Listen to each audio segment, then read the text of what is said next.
En gros, on est là comme des prisonniers, quoi. Donc on est venu ici, déjà, on n'a pas eu le mérite. Après les travaux, ils sont venus une fois pour voir les gens, un logement, comment on devait partager après ça. Ben, on n'a personne pour s'exprimer, les galères qu'on a. On est en direct pour Révolution Permanente où ce soir on a tourné à la résidence Coalia dans le 13e arrondissement pour discuter notamment avec les habitants du foyer, de leurs conditions de logement, l'insalubrité, etc. Et avec Révolution Permanente, on fait le zoom là-dessus. Normalement, ils n'ont même pas le droit de louer, en théorie. Ouais, c'est 12 mètres carrés, légal. C'est 12 ou 9? Je crois que c'est 9. C'est 9 mètres. Depuis qu'on est venu ici, déjà, on n'a pas eu le mérite. Ben, on n'a personne pour s'exprimer, les galères qu'on a, Vous êtes tout là ce qu'on... depuis longtemps alors? Je suis là depuis 97. Je te demande si tu habites dans le foyer, si tu n'as pas les lits dans ton nom, pour renouveler ta carte de séjour, c'est impossible. Il faut quelqu'un qui a une carte de séjour pour pouvoir accéder à une chambre, sinon tu es obligé d'être bergé par quelqu'un. Oui. Même ça aussi, ils sont contre.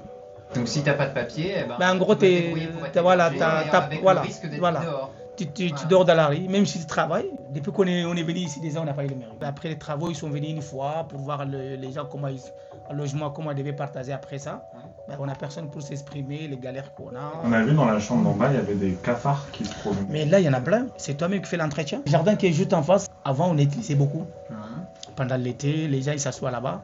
Mais depuis que la nouvelle construction est arrivée, ils ont interdit l'accès. Parfois, pendant l'été, on est obligé de sortir parce que les chambres sont petites. Jusqu'à 19h, 20h.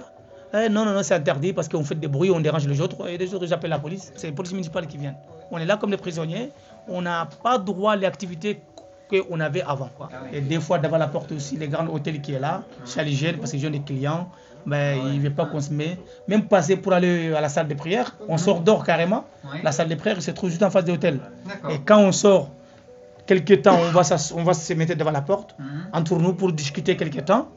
Ben voilà, le loyer, ça a commencé de 430. Maintenant, on est arrivé à 460, à 480. Des fois, tu arrives au niveau des gérants en bas pour payer. Ben, on dit que oui, le loyer ça a été augmenté de 5% ou 10%. Tu ne pourras pas inviter les gens dans ton appartement. Ben, on dit tu fais trop de bruit, même si tu as un problème. On dit non, parce que tu as trop de monde chez toi. Bon, on ne pourra pas faire le travail rapidement. Il y a même mon frère là, son appartement, la porte il a été cassée pendant 2 semaines. On est obligé de trouver quelqu'un, les matins, aller au travail, quelqu'un qui garde la porte. Pour juste changer la serrure, on attendait 2 semaines.